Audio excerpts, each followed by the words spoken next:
أشهد أن لا إله إلا الله. الحمد لله رب العالمين والصلاة والسلام على سيد الأنبياء والمرسلين وعلى آله وصحبه ومن استنى بسنته إلى يوم الدين. اللهم اجعلنا منهم ومن الذين آمنوا وعملوا الصالحات وتواصوا بالحق وتواصوا بالصبر. آمين يا رب العالمين. أما بعد، فأعوذ بالله من الشيطان الرجيم. ولئن مستهم نفحة من عذاب ربك ليقولن يا ويلنا إنا كنا ظالمين. رب اشرح لي صدري ويسر لي أمري واحلل عقدة من لساني يفقهوا قولي. آمين يا رب العالمين. আমি আপনাদের আগেই সতর্ক করে দিচ্ছি, আজকের বক্তব্যটি যত তাড়াতাড়ি সম্ভব শেষ করার চেষ্টা করব, কিন্তু ৪৫ মিনিটের কমে শেষ করতে পারবো বলে মনে হয় না। আগেই বলে দিচ্ছি যেন আপনারা বিরক্ত না হয়ে পড়েন। আবারও বলছি, আমি আগেও আপনাদের দিক নির্দেশনা দিয়েছিলাম কিভাবে কোনো শব্দ না করে চুপি চুপি মসজিদ থেকে বের হয়ে যেতে হয়। পাশের দরজাগুলো দিয়ে কেউ চলে যেতে চাইলে যেতে পারেন, আমি মাইন্ড করব না। আজকে আমি ভয়ানক একটা ব্যাপার নিয়ে বক্তব্য শুরু করতে চাই। আমাদের ধর্ম হলো সত্য ধর্ম, আর সত্য সুখবর যেমন প্রদান করে তেমনি সাবধান বাণীও প্রদান করে। আমাদের সকল নবী রাসূলদের, বিশেষত রাসূলুল্লাহ সাল্লাল্লাহু আলাইহি সাল্লামকে আল্লাহ আজ্জা জাল্লা বর্ণনা করেছেন মুবাশশিরান ওয়া নাযীরান, সুসংবাদদাতা ও সতর্ককারী। যদি কেউ শুধু সুসংবাদ প্রদান করেন তাহলে সে সাবধান বাণীর কথা ভুলে যাবে, আর যদি শুধু সতর্ক করতে থাকেন তাহলে সে এতই হতাশ হয়ে পড়ে যে মনে করে ভালো খবর বলতে আসলে কিছু নেই। বুঝতে পারলেন? আমি চেষ্টা করেছি এই ভারসাম্য রক্ষা করার। যেহেতু এই মাসটি প্রত্যাশার মাস, তাই আমি সুসংবাদের উপর একটু বেশি জোর দিয়েছি। আল্লাহ আজ্জা জাল্লার প্রতি আমাদের আশা এবং ভালোবাসা বৃদ্ধি করার চেষ্টা করেছি, কিন্তু এই একই সময়ে এর মাঝে একটা ভারসাম্য থাকতে হবে। যদিও আজকের বক্তব্যের শেষ অংশে আসার খবর আছে, কিন্তু শুরু করছি এমন একটা জায়গা থেকে যা অতটা আশাব্যঞ্জক নয়। দেখুন, আমাদের পূর্বের জাতি বনী ইসরায়েলকে আল্লাহ কিতাব দান করেছেন। আমাদের যেমন কুরআন রয়েছে, তাদেরকেও অন্য কিতাব দেওয়া হয়েছিল। কুরআন যাকে বর্ণনা করেছে অন্য কুরআন হিসেবে, অর্থাৎ আগের কিতাব। তারা তাদের কিতাবকে গুরুত্ব দিয়ে গ্রহণ করেনি। তাদের মাঝে বেশ কিছু বিভ্রান্তিমূলক ধারণা গড়ে ওঠে। আমরা যদিও এত ভালো মুসলমান নই, সমস্যা নেই। আল্লাহ যদি আমাদের দোজখে ফেলেনও, সবচেয়ে খারাপ পরিস্থিতিতে আল্লাহ যদি আমাদের জাহান্নামে ফেলেনও, এটা হবে সাপ্তাহিক ছুটির মতো, কয়েকদিন মাত্র। কারণ তিনি আমাদের এতই ভালোবাসেন যে মুসলমানরা শেষমেশ তো জান্নাতে যাবেই। তাই আমরা যদিও জাহান্নামে যাই, সেটা হবে অল্প কিছু দিনের জন্য, সমস্যা নেই। লান তামাসসানা নারু ইল্লা আইয়ামাম মা'দুদাত, গুটি কয়েকদিন ছাড়া আগুন কখনো আমাদের স্পর্শ করবে না, কিছুদিন মাত্র।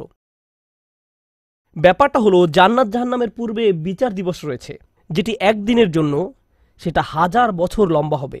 জান্নাত বা জাহান্নাম নয়, আল্লাহর কথা অনুযায়ী শুধু বিচারের দিনটি এত লম্বা হবে। আর বিচারের দিনটি হবে মাত্র একদিনের, আর জান্নাত জাহান্নাম চিরকালের জন্য। তাই কেউ যখন বলে গুটি কয়েকদিন, তাকে এখনকার দিনের হিসেবে চিন্তা করলে তো হবে না। বর্তমানে পৃথিবী তার অক্ষ বরাবর ঘুরে, আমরা সূর্যের উদিত হওয়া এবং অস্ত যাওয়া দেখি, কিন্তু কিয়ামতের দিন সূর্য, চাঁদ এবং পৃথিবীর সব কিছুকে ধ্বংস করে নতুন একটা ব্যবস্থাপনা তৈরি করা হবে। তাই আমরা এখন যেভাবে 24 ঘন্টার হিসেব করি, সেভাবে রাত দিনের হিসাব করলে তো চলবে না যখন আখিরাত শুরু হবে। চলুন তাহলে সবার আগে এই ধারণাটি আমাদের মাথা থেকে ফেলে দেই। কোরআনের বহু জায়গায় জাহান্নামের আলোচনা করা হয়েছে, কিন্তু আমি শুধু কোরআন থেকে একটি বর্ণনা আপনাদের সামনে উপস্থাপন করতে চাই। আমার মতে এটি আল কোরআনের জাহান্নামের সবচেয়ে গুরুত্বপূর্ণ বর্ণনা। কোরআনের একজন ছাত্র হিসেবে আমি মনে করি এই বর্ণনাটি জাহান্নাম সম্পর্কে জানার শুরু মাত্র। কেউ যদি এই বর্ণনাটি বুঝতে পারে, তাহলে সে জাহান্নাম সম্পর্কে যথেষ্ট জানে। আয়াতটি শুরু করা হয়েছে এই কথা বলে, ওয়ালা ইন মাসসাতহুম, এমনকি যদিও। যখন আমরা বাংলায় বলি যদি আমি সেখানে যাই, যদি আমি সেখানে যাই, তাহলে তোমার সাথে দেখা হবে। কিন্তু কেউ যখন বলে যদিও আমি যাই, এর মানে হলো যাওয়ার সম্ভাবনা ক্ষীণ। তাই আয়াতটি যদিও দিয়ে শুরু হওয়ার মাধ্যমে এমন কিছু ঘটার সম্ভাবনা কমিয়ে দিয়েছে। এভাবে বলার মাধ্যমে আল্লাহ কোনো কিছুর উপর জোর কমিয়ে দেন। সহজ কথায় তিনি বাক্যটিকে দুর্বল করে দিচ্ছেন। যদিও, যদিও কি? যদিও মাসসাতহুম, যদিও এটা তাদের স্পর্শ করে। আরবিতে মাসসা অর্থ কোনো কিছু যখন আপনাকে সামান্যতম স্পর্শ করে, যেমন কোনো মাছি যখন কোনো মতে স্পর্শ করে, যদি সেকেন্ডের জন্য স্পর্শ করে তখন তাকে বলা হয় মাস। সুতরাং এটা যদি তাদেরকে কোনো মতে স্পর্শ করে, 1 সেকেন্ডের জন্য। মাসাতহুম, এখন কি তাদের স্পর্শ করে? আপনারা হয়তো ভাবছেন আগুন যদি তাদের স্পর্শ করে, আল্লাহ বলছেন নাফহাতুন, একটা হালকা বাতাস যদি তাদের স্পর্শ করে। চলুন এই বাতাস নিয়ে একটু আলোচনা করা যাক। আরবিতে নাফহাতুন বলতে বোঝায় দরজা বন্ধ করলে যখন সামান্য একটু বাতাস এসে পড়ে, পর্দা নড়ে ওঠে, অথবা কেউ জানালা বন্ধ করলে যেভাবে হালকা বাতাসে পর্দা নড়ে ওঠে। এই বাতাসের যা বাহির থেকে ভেতরে আসে বা ভেতর থেকে বাহিরে যায়, দুই ধরনের আছে। একটি হলো লাফহা, লাম যোগে, আরেকটি হলো নাফহা। লাম যোগে লাফহা মানে বাতাসটি গরম, আর নুন যোগে নাফহা মানে বাতাসটি ঠান্ডা। আল্লাহ বলছেন এমনকি যদি ঠান্ডা বাতাস তাদেরকে স্পর্শ করে, যদি ঠান্ডা বাতাস তাদেরকে স্পর্শ করে তোমার প্রতিপালকের শাস্তি থেকে। তিনি এই আয়াতে জাহান্নাম কাউকে স্পর্শ করার কথা বলছেন না, তিনি এই আয়াতে আগুন কাউকে স্পর্শ করার কথা বলছেন না, তিনি এমনকি গরম বাতাস কাউকে স্পর্শ করার কথাও বলছেন না, তিনি আগুনের ঠান্ডা অংশের কথা বলছেন। আর এটা আপনাকে চিরকালের জন্য স্পর্শ করছে না। প্রসঙ্গত আমরা ফিজিক্সে পদার্থের 3টি অবস্থার কথা শিখেছি, সলিড, লিকুইড এবং গ্যাস। সলিড বা কঠিন কিছু যদি স্পর্শ করে আমরা তা অনুভব করতে পারি। এই মুহূর্তে গ্যাস আমাদেরকে স্পর্শ করছে, বাতাস এখন আমাদেরকে স্পর্শ করছে, আমরা এটা অনুভব করি না। আর এই আয়াতে আল্লাহ বর্ণনা করছেন কি তাদের স্পর্শ করছে? বাতাস তাদেরকে স্পর্শ করছে। কোন ধরনের বাতাস? অপেক্ষাকৃত গরম বাতাস নাকি ঠান্ডা বাতাস? ঠান্ডা বাতাস। ঠান্ডা বাতাস কোনো রকম তাদেরকে স্পর্শ করছে। এই আয়াতের সবচেয়ে উল্লেখযোগ্য বিষয় হলো, আমি একটু আগে নাফহা এবং লাফহার কথা বলেছিলাম। অন্য কথায় তারা এখনো জাহান্নামে প্রবেশ করেনি, তারা এর দিকে অগ্রসর হচ্ছে। আর জাহান্নামের অপেক্ষাকৃত ঠান্ডা বাতাস এসে কোনো মতে তাদেরকে স্পর্শ করল, তখন তাদের প্রতিক্রিয়া কি? চিৎকার করে বলে উঠবে, ইয়া ওয়াইলানা, হায়, সবচেয়ে কঠিনতম শাস্তি আমাদের জন্য শুরু হয়ে গেছে। ইন্না কুন্না যালিমিন, আমরা সব সময় অপরাধী ছিলাম। তারা সাথে সাথে তাদের সব অপরাধ স্বীকার করবে। যে কারণে এই আয়াতটি আমি সংক্ষেপে আপনাদের নিকট উপস্থাপন করলাম। প্রথমত, এই আয়াতে আল্লাহ জাহান্নামের শাস্তির অভিজ্ঞতা বর্ণনা করছেন না। আল্লাহ সকল বিশ্বাসীকে জাহান্নামের আগুন থেকে মুক্ত রাখুন। কিন্তু আল্লাহ এখানে বর্ণনা করছেন এমনকি জাহান্নামের আগুনের কাছে গেলে এবং ক্ষণিকের জন্য এর বাতাসের সামান্য স্পর্শ লাগলে একজন মানুষ চিন্তা করা শুরু করবে এর চেয়ে আর ভয়ঙ্কর কোনো শাস্তি হতে পারে না। এজন্যই আল্লাহ দোজখের আগুন সম্পর্কে বলছেন, ইন্নাহা সাআত মুস্তাকাররা ওয়া মুকামা, নিশ্চয়ই তা অবস্থানস্থল ও আবাসস্থল হিসাবে কতই না নিকৃষ্ট। অল্প এবং বেশি যে কোনো সময়ের জন্য ওটা কত নিকৃষ্ট জায়গা। 1 সেকেন্ডের জন্য এটা ভাববেন না যে আমি তো খারাপ, আল্লাহ যদি আমাকে জাহান্নামে ফেলেনও এক সময় তো আমি এখান থেকে মুক্তি পাবো। এই ধরনের চিন্তাকে কখনো প্রশ্রয় দিবেন না। এই ভূমিকা দেওয়ার পর যখন বিচার দিবস শুরু হবে, যখন সমগ্র মানব জাতি একত্রিত হবে, তারা জানে না কোথায় যাবে, তারা জানে না কোন দিকে ফিরবে। এই ঘটনা আসলে রাসূলুল্লাহ সাল্লাল্লাহু আলাইহি সাল্লামের একটি হাদিসে উল্লেখ করা হয়েছে এবং জ্ঞানের প্রতি মুসলমানদের আগ্রহ ছিল সব সময়। তো একবার কিছু মানুষ বিখ্যাত সাহাবী আনাস ইবনে মালিক রাদিয়াল্লাহু তাআলা আনহুর কাছে এলো, কারণ মানুষ লোকমুখে এই খবর পেয়েছিল যে আনাস এই হাদিসটি জানতেন, আর এটি অনেক বড় একটি হাদিস, বুখারী শরীফে বর্ণিত আছে। এই ঘটনা ঘটে রাসূলুল্লাহ সাল্লাল্লাহু আলাইহি সাল্লামের ইন্তেকালের পরে। তিনি বলেন, হাদ্দাসানা মুহাম্মাদুন সাল্লাল্লাহু আলাইহি ওয়াসাল্লাম। এখন আনাস রাদিয়াল্লাহু তাআলা আনহু কথা বলছেন। তিনি বলেন, রাসূলুল্লাহ সাল্লাল্লাহু আলাইহি সাল্লাম আমাদের বলেছেন, ইযা কানা ইয়াউমুল কিয়ামাতি মা জান্নাসু বা'দুহুম ফি বা'দ। মনোযোগ দিয়ে শুনুন। যখন বিচার দিবস শুরু হবে, মানুষ ঢেউয়ের মতো একে অপরের উপর আশ্রয় পড়বে, সর্বত্র বিশৃঙ্খলা, সবাই একে অন্যের দিকে ছুটতে থাকবে। ফায়াতুনা আদম, তারা কোনো একভাবে আদম আলাইহিস সালামের দেখা পাবে, আদম আলাইহিস সালামের দেখা পাবে, তারা তার কাছে ছুটে আসবে। ফায়াকুলুনা ইশফা আলানা ইলা রাব্বিক, সমগ্র মানব জাতি আদম আলাইহিস সালামের কাছে ছুটে আসবে এবং বলবে, আপনি কি দয়া করে আমাদের পক্ষ থেকে আল্লাহর সাথে কথা বলতে পারবেন? আমরা আল্লাহর ভয়ে ভীত। আপনি তো প্রথম মানুষ, আপনি তো সেই ব্যক্তি যাকে আল্লাহ ফেরেশতাদের সিজদা দিয়ে সম্মানিত করেছেন, আপনাকেই তো পছন্দ করা হয়েছে, আমরা সবাই আপনার সন্তান, আপনি আমাদের পিতা, তাই দয়া করে আমাদের জন্য আল্লাহর সাথে কথা বলুন, আমরা খুবই ভীত। এরপর তিনি বলবেন, ফায়াকুলু লাস্তু লাহা, তিনি বলবেন, আমি এর যোগ্য নই, আমি পারবো না। ফায়াকুলু লাস্তু লাহা ওয়ালাকিন আলাইকুম বিইব্রাহিম, তোমরা কেন ইব্রাহিমের সাথে কথা বলছো না? তোমাদের উচিত ইব্রাহিমের সাথে কথা বলা। অতএব মানব জাতি এখন কার খোঁজ করছে? ইব্রাহিম আলাইহিস সালাম। ফাইন্নাহু খলিলুর রহমান, তার কাছে যাও, কারণ তিনি রহমানের খুবই কাছের বন্ধু। ওয়াত্তাখাযাল্লাহু ইব্রাহিমা খলিলা, কুরআনে এসেছে আল্লাহ ইব্রাহিমকে তার বন্ধুরূপে গ্রহণ করেছেন। তাই ইব্রাহিমের কাছে যাও, তিনি তোমাদের সাহায্য করতে পারবেন। তারা ইব্রাহিমের কাছে যাবেন। ফায়াতুনা ইব্রাহিমা ফায়াকুলু লাস্তু লাহা, তারা ইব্রাহিমের কাছে গেলে তিনি বলবেন, আমি এর যোগ্য নই, আমাকে এই কাজের জন্য তৈরি করা হয়নি, আমি তোমাদের জন্য আল্লাহর সাথে কথা বলতে পারবো না। ওয়ালাকিন আলাইকুম বি মুসা, তোমরা কেন মুসা আলাইহিস সালামের কাছে যাচ্ছ না? তো মানব জাতি মুসা আলাইহিস সালামের কাছে দৌড়ে যাবে। ফা ইন্নাহু কালিমুল্লাহ, তিনি আল্লাহর সাথে অনেক কথা বলতেন। ওয়া কাল্লামাল্লাহু মুসা তাকলিমা, আর আল্লাহ মুসার সাথে কথা বলেছেন সরাসরি। সুতরাং তিনি যেহেতু আল্লাহর সাথে কথা বলতে অভ্যস্ত, আজকে তো কথা বলার উত্তম সময়। তিনি তোমাদের পক্ষ থেকে আল্লাহর সাথে কথা বলবেন। ফায়াতুনা মুসা ফায়াকুলু লাস্তু লাহা, মানব জাতি দৌড়ে মুসা আলাইহিস সালামের কাছে যাবে। তিনি বলবেন, আমি এর যোগ্য না, আমি পারবো না। ওয়ালাকিন আলাইকুম বিঈসা, তোমরা ঈসা আলাইহিস সালামের কাছে কেন যাচ্ছ না? ফা ইন্নাহু রূহুল্লাহ ওয়া কালিমাতুহু, তিনি হলেন আল্লাহর দেওয়া রূহ এবং তিনি আল্লাহর কালিমা। আল্লাহর হুকুমে তিনি অলৌকিকভাবে জন্মগ্রহণ করেন। কুন ফায়াকুন, অতএব তিনি যেহেতু সকল রাসূলদের মাঝে বিশেষ মর্যাদার অধিকারী, তার কাছে যাও, তার সাথে কথা বলো। সকল মানুষ দৌড়ে ঈসা আলাইহিস সালামের কাছে যাবে। ফায়াকুলু লাস্তু লাহা, তিনি বলবেন, আমি পারবো না, এই কাজ আমার জন্য নয়, আমাকে এই কাজের জন্য তৈরি করা হয়নি। তারপর তিনি বলবেন, ওয়ালাকিন আলাইকুম বি মুহাম্মাদিন সাল্লাল্লাহু আলাইহি ওয়াসাল্লাম, মানবজাতি তোমাদেরকে মুহাম্মদ সাল্লাল্লাহু আলাইহি ওয়াসাল্লামের কাছে যেতে হবে। মানুষেরা তখন রাসূলুল্লাহ সাল্লাল্লাহু আলাইহি ওয়াসাল্লামের কাছে যাবে। এখন রাসূল সাল্লাল্লাহু আলাইহি ওয়াসাল্লাম আমাদের বলছেন, ফায়াতুনি ফাআকুল, সবাই তখন আমার কাছে আসবে আর আমি তাদেরকে বলবো। এখন রাসূল সাল্লাল্লাহু আলাইহি ওয়াসাল্লাম আমাদের বলছেন, আনা লাহা, আমার জন্য এই কাজ, আমি এই কাজের যোগ্য।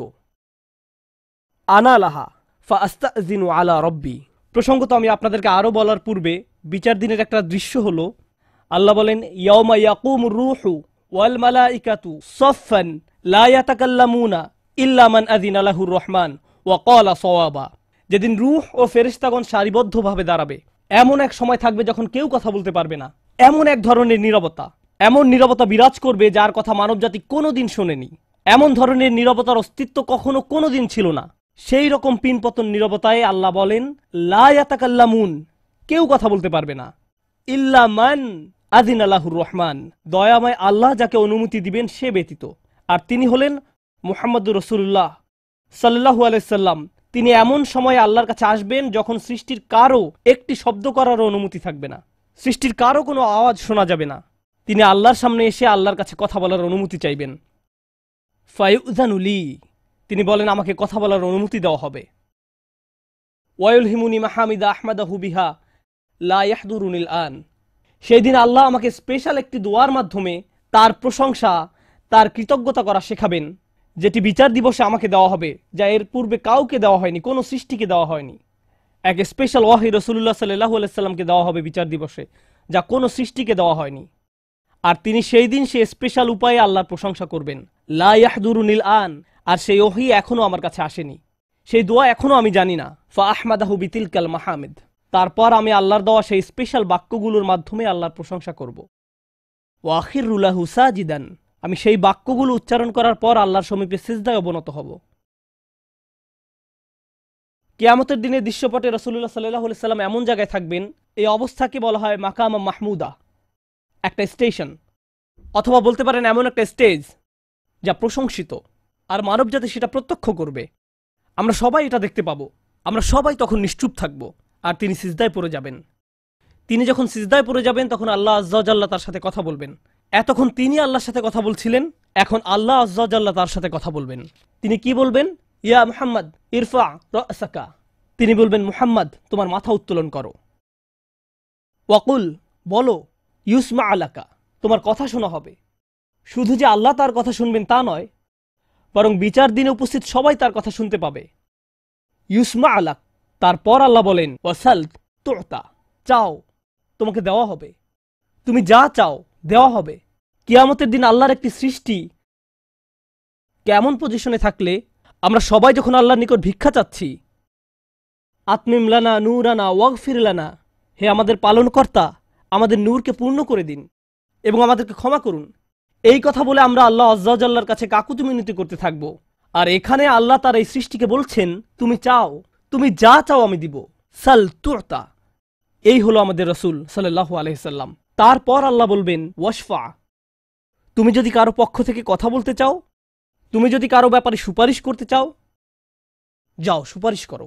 তুশাফা, আমি তোমাকে অন্য মানুষদের পক্ষ হয়ে কথা বলার অধিকার দিলাম। তুশাফা, এই গ্যারান্টি আল্লাহ তার রাসূল সাল্লাল্লাহু আলাইহি সাল্লামকে দিয়েছেন। ফাকুলু ইয়া রব, তখন আমি বলবো, ইয়া রব, উম্মতি উম্মতি, তিনি সর্বসাকুল্যে এই কথা বলবেন, এটাই তার সম্পূর্ণ বাক্য, আমার উম্মাহ আমার উম্মাহ, আমার মানুষ আমার মানুষ। কিয়ামতের দিন সবাই বলবে নাফসি নাফসি, আমি নিজে আমি নিজে আমি নিজে।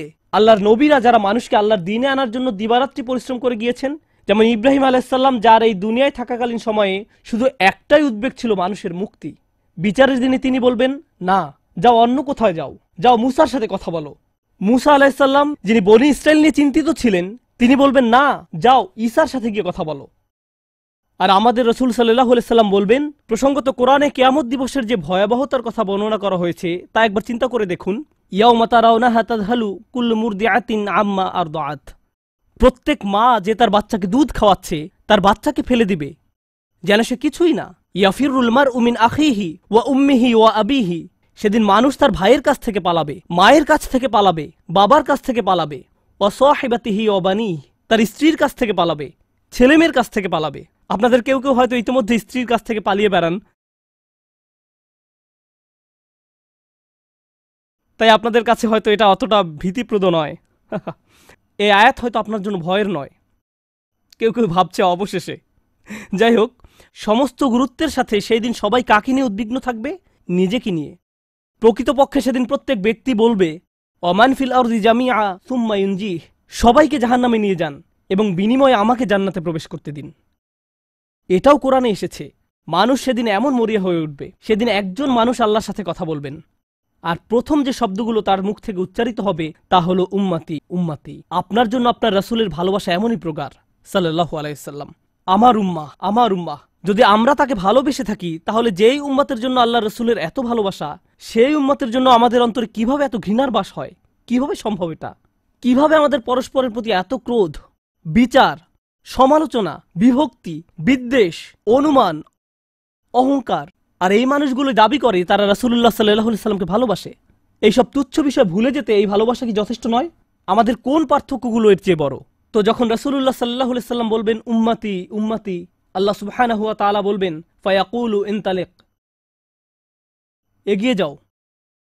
ফাআখরিজ মিনহা মান কানা ফি কলবিহি মিসকালা শাইরাতিন মিন ঈমান। মনোযোগ দিয়ে শুনুন, যাও এখান থেকে বের করে নাও যাদের অন্তরে ঈমান আছে, এমনকি এখানে শারিয়া মানে বার্লি দানা, যা সামান্য একটু লম্বা হয়, যাদের অন্তরে এতটুকু পরিমাণ ঈমানও আছে, যে কোনো ঈমান যদি তাদের অন্তরে থেকে থাকে, তাহলে তাদেরকে বের করে নাও। আপনি এগিয়ে যান এবং বের করে নিন। দৃশ্যপটটি কল্পনা করুন। রাসূলুল্লাহ সাল্লাল্লাহু আলাইহি সাল্লাম মানুষকে রাখছেন, যাও যাও যাও, তিনি তাদেরকে সরিয়ে নিচ্ছেন। কিছু মানুষকে নিয়ে যাওয়ার পর ফেরেশতারা থামিয়ে দিলেন, কারণ কারো কারো ঈমান এর চেয়েও ছোট। সামান্য পরিমাণ ঈমান বলতে আসলে কি বোঝায়? কেউ একজন হারাম কোনো কাজে যুক্ত ছিল, সে ভয়ানক কিছু একটা করছিল, কাজটা করে ফেলার পর তার মনে অনুশোচনা জাগ্রত হলো, তার ভেতর থেকে কিছু একটা বলছে এটা খারাপ কাজ, আমার এটা করা উচিত নয়, আল্লাহ আমাকে এটা সম্পর্কে জিজ্ঞাসা করবেন। তারপর কোনো একভাবে তার এই চিন্তাটাকে সে দমিয়ে দিল, থাক এখন চিন্তা করার দরকার নেই। কিন্তু পরবর্তীতে সে আল্লাহর কাছে দোয়া করে বলল, ইয়া আল্লাহ, আমি জানি না কিভাবে এই কুঅভ্যাস থেকে বাঁচব, আমাকে এর থেকে মুক্তি দিন। আমি চাই না এটা আমার জীবনে আর ঘটুক, কিন্তু তবু আমি এটাতে আটকা পড়ে আছি। অতি ক্ষুদ্র ঈমান তার ভেতর থেকে চিৎকার করছে, অন্য কেউ এটা শুনতে পারছে না, তার অন্তর এটা শুনছে। আর আল্লাহ আজ্জা জাল্লা বলছেন, তারা যদি এতটুকু ঈমানও দেখাতে পারে, আপনি এগিয়ে যান, তাদেরকে বের করে নিয়ে আসুন। আপনি তাদেরকে বের করে নিয়ে আসুন। আর তিনি যখন এভাবে মানুষদেরকে বের করে নিয়ে আসবেন, তখন ফেরেশতারা একসময় থামিয়ে দিবেন, কারণ অনেক মানুষের অন্তরে এতটুকু ঈমানও নেই, সামান্য অনুতাপটুকু তাদের অন্তরে ছিল না। থামিয়ে দিবেন, ফাআনতালিক ফাফআল, আমি গিয়ে এমনই করব, সুম্মা আউদ, তারপর আমি ফিরে আসব। অর্থাৎ ফেরেশতারা থামিয়ে দিবে, আর অন্য মানুষেরা সেখানে কাঁদতে থাকবে, আমাদের কি হবে, আমাদের কি হবে। তারপর রাসূলুল্লাহ সাল্লাল্লাহু আলাইহি সাল্লাম ফেরত আসবেন, ফাআহমাদাহু বিতিলকাল মাহামিদ, অতঃপর আমি পুনরায় সেসব প্রশংসা বাক্য দ্বারা আল্লাহর প্রশংসা করব। লক্ষ্য করুন, প্রথমবার তিনি প্রার্থনা করার জন্য অনুমতি চেয়েছিলেন, তাই না? দ্বিতীয়বারের বেলায় অনুমতির কোনো উল্লেখ নেই। লক্ষ্য করেছেন, তিনি আসলে সাথে সাথে আল্লাহর প্রশংসা করা শুরু করবেন। আল্লাহ কি তাকে এমনটি করতে বলেছেন? না, এটা হলো নিজ উম্মতের প্রতি তার অপরিসীম ভালোবাসার বহিঃপ্রকাশ। তিনি আবারও আল্লাহর প্রশংসা করা শুরু করবেন, এই আশায় যে আল্লাহ তাকে অটোমেটিক অনুমতি দিবেন। সুম্মা আখিরু লাহু সাজিদান, আর সিজদায় পড়ে যাব। ফায়াকুলু ইয়া মুহাম্মদ, আমাকে বলা হবে, হে মুহাম্মদ, ইরফা রাসাকা, তোমার মাথা উঠাও। কুল ইউসমা আলাকা, বলো তোমার কথা শোনা হবে। ওয়াসাল তুতা, চাও তোমাকে আবার দেওয়া হবে। ওয়াশফা তুশাফা, সুপারিশ করো, সুপারিশ গ্রহণ করা হবে। তোমাকে সুযোগ দেওয়া হবে তাদেরকে বের করে নেয়ার, তোমাকে তাদের জন্য সুপারিশ করার সুযোগ দেওয়া হবে। ফাআকুলু ইয়া রব উম্মতি উম্মতি, আমি তখন বলবো, হে আমার রব, আমার উম্মাত, আমার উম্মাত, তিনি তো ইতোমধ্যে অল্প ইমানের অধিকারীদেরকে বের করে নিয়েছেন। ফায়াকুলু ইনতালিক, এরপর আল্লাহ বলবেন, এগিয়ে যাও। ফাআখরিজ মিনহা মান কানা ফি কলবিহি মিসকালা যাররাতিন আও খারদালাতিন মিন ঈমান, তোমাকে সুযোগ দেওয়া হবে তাদেরকে বের করে নেয়ার, সুপারিশ গ্রহণ করা হবে। যাদের অন্তরে এক বিন্দু পরিমাণও ঈমান আছে, বালির দানা নয়, বালির দানা তো এতটুকু লম্বা, বরং বিন্দু পরিমাণ। খারদালা মানে সরিষার দানা, অতি ক্ষুদ্র বিন্দুর মতো। আর যখন আল্লাহ বলছেন এর ওজনের মতো, বর্তমানে আমাদের কাছে ডিজিটাল ওজন মাপার যন্ত্র আছে, আগের দিনে পাল্লা ছিল, তাই আপনি যখন এক মুষ্টি চাল এক পাল্লায় রাখতেন সেটা হয়তো তেমন একটা ঝুঁকতো না, যদি একটু বেশি করে চাল রাখতেন তখন একটু ঝুঁকতো। এখন ডিজিটাল ওজন মাপার যন্ত্র দিয়ে গ্রাম, কিলোগ্রাম মাপা হয়, এমনকি সামান্য কয়েক দানা রাখলেও যন্ত্রের স্ক্রিনে ভেসে উঠে 0.001 গ্রাম। এখন শুধু একটি চাল রেখে দেখুন বা একটি সরিষার দানা রেখে দেখুন স্ক্রিনে কিছু ভেসে উঠে কিনা, কিছুই হয় না, কিছুই হয় না। আর আল্লাহ বলছেন, আমি তোমার সুপারিশের কারণে, রাসূলুল্লাহ সাল্লাল্লাহু আলাইহি সাল্লামের দোয়ার কারণে এমন মানুষদেরকেও মুক্তি দিব যাদের ঈমান এমনকি এই দুনিয়ায়ও মাপা যায় না, এই দুনিয়ায়ও মাপা যায় না। প্রসঙ্গত আপনি যদি একটি দানা খান বুঝতে পারবেন যে কিছু খেয়েছেন, আপনি এমনকি বুঝতেও পারবেন না। এটা হলো এমন ধরনের ঈমান যার আছে এটা সে নিজেও ভালোভাবে বুঝতে পারে না, এমনকি তারা নিজেরাও ঠিকমতো বুঝে উঠতে পারে না যে ঈমান আছে, আর অন্যরা কিভাবে বুঝবে। আর কেউ যদি একটি দানা আহার করে, এটা তাদের পুষ্টি সাধনে তেমন কোনো ভূমিকা রাখতে পারে না, এটা শরীরের জন্য যথেষ্ট পরিমাণের খাবার নয়। ঠিক তেমনি যার সরিষার দানা পরিমাণ ঈমান ছিল, সেই ঈমানও একটি ভালো জীবন অতিবাহিত করার জন্য তা যথেষ্ট ছিল না, কিন্তু তাদের অন্তরের কোনো এক জায়গায় একটি ঈমানের বাস ছিল। আল্লাহ বলছেন, তুমি এমন যাদেরকে পাও তাদেরকেও বের করে নিয়ে আসো। ফাআখরিজহু ফাআনতালিক, আমি যাব এবং তাই করব। আর এটা বিশাল এক জনগোষ্ঠী যারা আল্লাহর কাছ থেকে দূরে সরেছিল, তাদের ভেতরে একেবারে ক্ষুদ্র কিছু ঈমান ছিল। এরপর তো আর কিছু নেই মনে হচ্ছে, ঘটনা শেষ। কিন্তু রাসূলুল্লাহ সাল্লাল্লাহু আলাইহি সাল্লাম এখানেই থেমে যাননি। ফাআহমাদাহু বিতিলকাল মাহামিদ সুম্মা আখিরু লাহু সাজিদান, তিনি এখানেই থেমে যাননি, তিনি আবারও ফিরে যাবেন এবং আমি সেসব প্রশংসা বাক্য দিয়ে আল্লাহর প্রশংসা করব এবং আবারও সিজদায় পড়ে যাব। ফায়াকুলু ইয়া মুহাম্মদ ইরফা রাসাকা, আমাকে বলা হবে, হে মুহাম্মদ মাথা উঠাও। ওয়াকুল ইসমা আলাকা, বলো তোমার কথা শোনা হবে। ওয়াসাল তুতা, চাও দেয়া হবে। আল্লাহ আযজা ওয়া জাল্লা সহজেই বলতে পারতেন, তুমি তো ইতিমধ্যে চেয়েছো এবং তোমাকে দেয়া হয়েছে, কিন্তু তৃতীয়বারের মতো রাসূলুল্লাহ সাল্লাল্লাহু আলাইহি সাল্লামকে বলা হচ্ছে, ওয়াশফা তুশাফা, এগিয়ে যাও, মানুষের জন্য সুপারিশ করো, গ্রহণ করা হবে, তোমাকে তাদের পক্ষে চাওয়ার সুযোগ দেওয়া হবে, আমি তোমাকে এটা দিচ্ছি। ফাআকুলু ইয়া রব উম্মতি উম্মতি, আমার উম্মাত, আমার উম্মাত। এখন চলুন এখানে একটু থামি। যদি আপনি এই সুযোগ পেতেন, আল্লাহ যদি আপনাকে বলতেন তুমি যা চাও তাই পাবে, তুমি চাও দেয়া হবে, যা কিছুই তুমি চাও না কেন, আমাদের বিশাল একটা লিস্ট আছে, একটা লিস্ট আছে। রাসূলুল্লাহ সাল্লাল্লাহু আলাইহি সাল্লামকে এই সুযোগ কয়বার দেয়া হয়েছে? 3 বার। কত মিলিয়ন মানুষকে ইতিমধ্যে রক্ষা করা হয়েছে? তৃতীয়বার তো তিনি নিজের জন্য কিছু চাইতে পারতেন। আমরা তো মানুষ, আল্লাহ যদি বলেন চাও আমি দিব, আর এই মানুষটি আল্লাহর সামনে দাঁড়িয়ে আছেন আর তাকে বলা হচ্ছে, কিন্তু তারপরেও তার জিহ্বায় উম্মাহ, উম্মতি উম্মতি। তো আল্লাহ বলবেন, ফায়াকুলু ইনতালিক, সামনে এগিয়ে যাও। ফাখরিজ মান কানা ফি কলবিহি আদনা আদনা আদনা মিসকাল হাব্বাতিন খারদালিম মিন ঈমান, যাও সামনে এগিয়ে যাও এবং এমন প্রত্যেক ব্যক্তিকে বের করে আনো যার একটি সরিষার অতি ক্ষুদ্র অতি ক্ষুদ্র অতি ক্ষুদ্র অংশ পরিমাণ ঈমান আছে। এত ক্ষুদ্র বিন্দু যাকে আপনারা হয়তো মাইক্রোস্কোপিক বলবেন, যদি তাদের এক অ্যাটম বা এক সাব অ্যাটমিক কণার পরিমাণ ঈমান থাকে, এই পৃথিবীতে যা দেখা, শোনা বা উপলব্ধি করা সম্ভব নয়, যদি তাদের গভীর অবচেতন মনের কোথাও কণা পরিমাণ ঈমান থাকে, যদি তাদের ততটুকু ঈমান থাকে, এগিয়ে যাও এবং তাদের বের করে নিয়ে আসো। যদি তাদের অন্তরে এতটুকু ঈমান থাকে, তো আল্লাহ রাসূলুল্লাহ সাল্লাল্লাহু আলাইহি সাল্লামকে বলবেন, ফাআখরিজহু মিনান নার, তাদেরকে আগুন থেকে বের করে আনো। কথাটা মনোযোগ দিয়ে শুনুন, তাদেরকে কোথা থেকে বের করে আনো? আগুন থেকে। অর্থাৎ কিছু মানুষ ইতোমধ্যে জাহান্নামে পতিত হয়ে গেছে। অনেক মানুষ এই হাদিস পড়ে মনে করে আমরা জাহান্নাম থেকে মুক্তি পেয়ে যাব, আগুন আমাদের স্পর্শ করবে না। কিন্তু হাদিস এই কথা বলছে না। রাসূলুল্লাহ সাল্লাল্লাহু আলাইহি সাল্লাম আল্লাহর কাছে কাকুতি মিনতি করছেন, আর এই দিনটি হবে 50,000 বছর লম্বা। অনেক মানুষের বিচার ইতিমধ্যে হয়ে গেছে। আর আমি আপনাদেরকে সেই আগুন সম্পর্কে শুরুতে বলেছিলাম, আপনি যদি এর বাতাসের স্পর্শ পান 1 সেকেন্ডেরও কম সময়ের জন্য, আপনার মনে হবে এর চেয়ে ভয়ঙ্কর আর কোনো শাস্তি হতে পারে না। আর আল্লাহ রসুল সাল্লাল্লাহু আলাইহি সাল্লাম সেই মানুষগুলোর জন্য আশা ছেড়ে দেননি, তাদের জন্য হতাশ হয়ে পড়েননি। প্রসঙ্গত তারা মুসলিম, তারা কিন্তু মুসলিম, কারণ রসুল সাল্লাল্লাহু আলাইহি সাল্লাম কি বলছেন, তার মুখ থেকে কোন কথাগুলো উচ্চারিত হয়েছে? উম্মতি উম্মতি। আগুনের মানুষগুলো মুসলমান, ওই মানুষগুলো অমুসলিম নয়, মুসলিম। তো রসুল সাল্লাল্লাহু আলাইহি সাল্লাম বলেন, ফা আনতালিকু ফা আফআল, আমি যাব এবং সেটাই করব। প্রসঙ্গত রাসূলুল্লাহ সাল্লাল্লাহু আলাইহি সাল্লামের এই কথার সাথে হাদিসের সমাপ্তি হলো।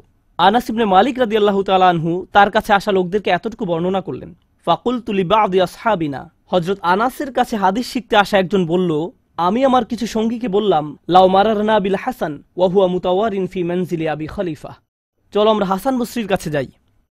আমরা হাদিসটি আনাসের কাছ থেকে শুনেছি, কিন্তু আমরা জানি এই হাদিসটি হাসানও জানেন, চলো আমরা তার কাছে যাই। প্রসঙ্গত আনাস রাদিয়াল্লাহু তাআলা আনহুর তখন অনেক বয়স হয়ে গিয়েছিল।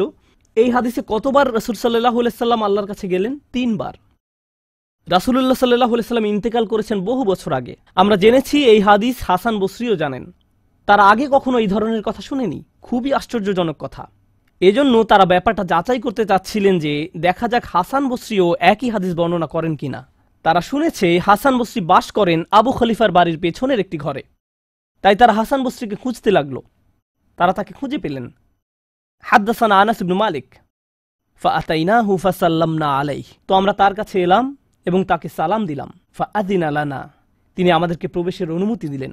ফাকুলনা লাহু ইয়া আবা সাঈদ, আমরা তাকে বললাম, হে সাঈদের পিতা, জিনাকা মিন ইনদি আখিকা আনাস ইবনে মালিক, আমরা আপনারই ভাই আনাস ইবনে মালিকের নিকট হতে আপনার কাছে আসলাম। ফালাম নারা মিসলা মা হাদ্দাসানা ফি শাফাআত, শাফাআত বিষয়ে তিনি যেমন বর্ণনা দিয়েছেন তেমনটা বর্ণনা করতে আমরা আর কাউকে দেখিনি। ফাকালা হি, তিনি বললেন, হ্যাঁ তোমরা তো জানো। ফাহাদ্দাসনাহু বিল হাদিস, আমার কাছে সেটি বর্ণনা করো, দেখি তোমরা আনাসের কাছ থেকে কি শুনেছ। তো তারা তার নিকট সম্পূর্ণ হাদিসটি বর্ণনা করে শোনালেন। ফাআনতাহা ইলা হাযাল মাওদি', আমরা এই পর্যন্ত অর্থাৎ 3 বার রাসূল সাল্লাল্লাহু আলাইহি সাল্লামের সুপারিশের কথা বলে শেষ করলাম। ফাকালা হি, তিনি বললেন আরো বর্ণনা করো। ফাকুলনা লাম ইয়াজিদ লানা আলা হাযা, আমরা বললাম তিনি তো এর অধিক আমাদের কাছে বর্ণনা করেননি, আমাদেরকে এতটুকুই বলেছেন। এখন হাসান কথা বলছেন, লাকাদ হাদ্দাসানি ওয়া হুয়া জামিউ মুনযু 20 সানাতান, তিনি অর্থাৎ আনাস আমার কাছে এই হাদিস বর্ণনা করেছেন যখন তিনি তখন যুবক ছিলেন, 20 বছর আগে। কত বছর আগে? 20 বছর আগে। আমি নিশ্চিত না তিনি কি বাকিটুকু ভুলে গেলেন, নাকি তিনি তোমাদেরকে বাকিটুকু বলেননি কারণ তাহলে তোমরা অলস হয়ে পড়বে। ফালা আদ্রি আনাসি আম কারিহা আন তাত্তাকিলু, তিনি এরপর বললেন এই হাদিসের চতুর্থ একটি অংশ আছে, আর আমি নিশ্চিত নই তোমাদের বলা উচিত কিনা, কারণ তার এখন বয়স বেশি হয়েছে, তার স্মরণশক্তি ওইভাবে কাজ করছে না।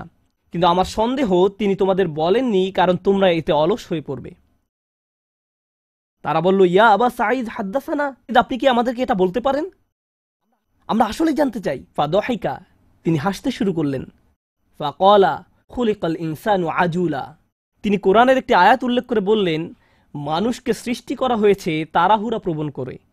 মা যাকারতুহু ইল্লা ওয়া আনা আদরি আন উহাদ্দিসুকুম হাদ্দাসানি কামা হাদ্দাসাকুম বিহি, আমি তো বর্ণনার উদ্দেশ্যেই তোমাদের কাছে বিষয়টি উল্লেখ করলাম। তিনি তাদেরকে উৎসুক করে তুলেছিলেন, আমি তোমাদেরকে বলবো, তিনি তোমাদের নিকট যা বলেছেন তা সত্য।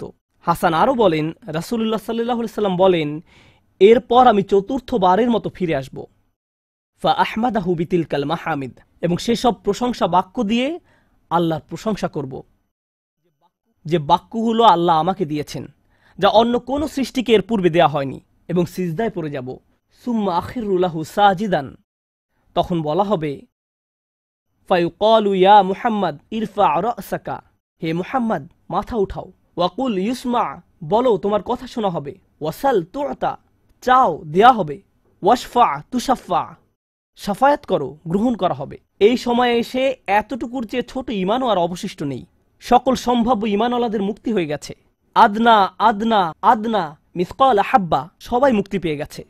ফাআকুলু ইয়া রব ইযান লি ফি মান ক্বালা লা ইলাহা ইল্লাল্লাহ, এখন রাসূলুল্লাহ সাল্লাল্লাহু আলাইহি সাল্লাম বলেননি উম্মতি, এইবার তিনি উম্মতি বলেননি, তিনি বলছেন, হে আমার প্রতিপালক, আমাদেরকে তাদের সম্পর্কে শাফায়াত করার অনুমতি দান করুন যারা বলেছে লা ইলাহা ইল্লাল্লাহ।